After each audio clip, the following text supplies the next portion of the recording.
মহার্ঘ ভাতাটা রিসেন্টলি হবে, এবারে একটা যেটা ব্যতিক্রম হবে, আগে মহার্ঘ ভাতা পেনশনাররা পেতেন, এবার পেনশনাররা মহার্ঘ ভাতা পাবে।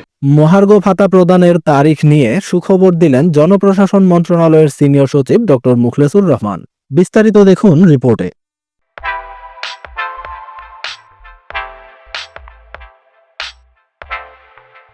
সরকারি কর্মকর্তা ও কর্মচারীদেরকে সরকার মহার্ঘ ভাতা দেওয়ার যে সিদ্ধান্ত নিয়েছে তা শিগগিরই বাস্তবায়ন করা হবে বলে জানিয়েছেন জনপ্রশাসন মন্ত্রণালয়ের সিনিয়র সচিব ডক্টর মুখলেসুর রহমান।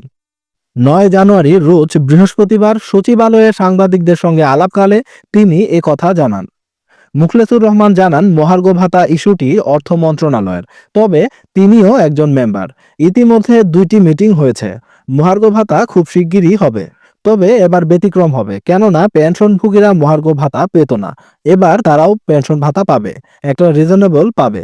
পরের বছর ইনক্রিমেন্টের সময় এই মহার্ঘ ভাতাটা তাদের বেসিকের সঙ্গে যোগ হবে। এই বাজেটে মহার্ঘ ভাতা কার্যকর হবে কিনা এই প্রশ্নের জবাবে তিনি বলেন, এই বাজেটে মানে 30 জুনের মধ্যে। আমি বলবো অবশ্যই এর মধ্যে হবে, তার আগেও হতে পারে ইনশাআল্লাহ। পার্সেন্টের বিষয়ে তিনি বলেন, এ বিষয়ে অর্থ উপদেষ্টা বা অর্থ সচিবকে জিজ্ঞাসা করেন, তারা বলতে পারবে। কোন মাস থেকে ধরা হবে সেই বিষয়ে সচিব বলেন, অনুমান করে বলা ঠিক হবে না। এই বিষয়ে অর্থ উপদেষ্টা ও অর্থ সচিব পরিষ্কার করে বলতে পারবেন। মহার্ঘ ভাতা প্রদানের তারিখ নিয়ে সুখবর দিলেন জনপ্রশাসন মন্ত্রণালয়ের সিনিয়র সচিব ডক্টর মুখলেসুর রহমান। এই বিষয়টি নিয়ে আপনাদের মূল্যবান মন্তব্য ও মতামত জানতে চাই কমেন্টে। দেখা হবে নতুন কোনো ভিডিওতে নতুন কোনো গুরুত্বপূর্ণ আপডেট নিউজ নিয়ে।